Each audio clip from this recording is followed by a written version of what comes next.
I travel around to a lot of different churches, trying to inspire people to walk the way of Jesus by getting involved in what Jesus is doing in the world. Without exception, most people are longing for their churches to be more like the book of Acts. They long for God to move in power. They want to see miracles.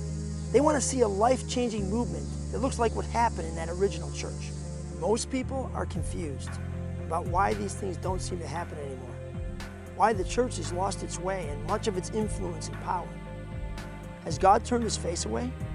Does God just move differently now? I have to admit, I've wondered many of these same things. I recently found myself at a conference where a man named Steve Moore made a bold statement. When the gap between knowledge and obedience gets larger, spiritual power decreases. Steve claims that most of us have adopted a knowing-based definition of spiritual maturity, while the New Testament church had an action-based definition instead. He told us that rapidly moving, powerful disciple-making movements are built by people who know very little and do a lot. We as the American church know a lot and do very little. And so, our churches are impotent.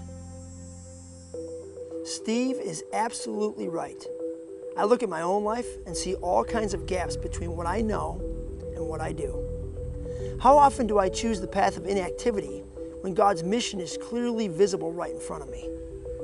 How often in my spiritual life have I failed to act even though I knew what I needed to do?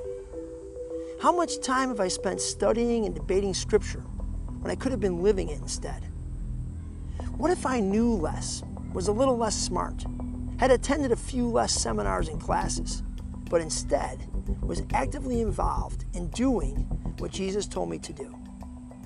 Would that release the power of God through my life in greater ways? Is God just sitting and waiting for a group of people to choose to actively engage in his mission so that he can turn and move through their lives with power? Remember the little story in the Sermon on the Mount when Jesus talks about building your house on the rock? Listen to the full context of that illustration. Jesus actually says, "Everyone who hears these words of mine and puts them into practice is like a wise man who built his house on the rock." Puts them into practice. And the man who builds in the sand fails to put Jesus' words into practice. We usually read that story the opposite way. The man who builds his house on the rock just knows more. We focus on the knowing, not the doing. But maybe that wasn't Jesus' point at all. Maybe our churches are built on the sand of knowing instead of the rock of obedience. None of this really hit me at all until I headed out for a late night snack the other night at the supermarket. As I'm walking out of the supermarket, a guy approaches me in the parking lot. It was just before midnight. I was exhausted. I just wanted to go home.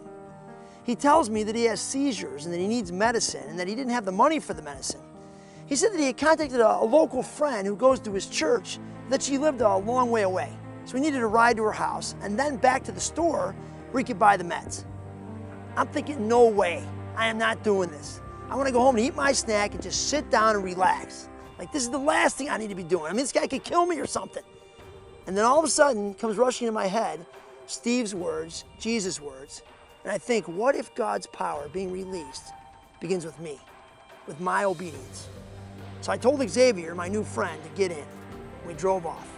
I called my wife to let her know where I was, then spent the next 20 minutes driving Xavier around. Go into the world, and as you are going, make disciples. Feed the hungry, clothe the naked, visit the sick and prisoners, and invite the stranger in. Love people as I have loved you. That's some of the stuff Jesus told us to do. Letting a strange man into my car late at night went against everything I knew. I'm not saying it's the right choice for everyone all the time, but in that moment, giving Xavier a ride felt like obedience for me. It felt like following Jesus. When is the last time you were obedient to Jesus in spite of what you knew? How different would your life look? How different would the church look if more of us said yes to Jesus, even when we knew the right answer was no? Maybe that's what it means to stop talking and start doing.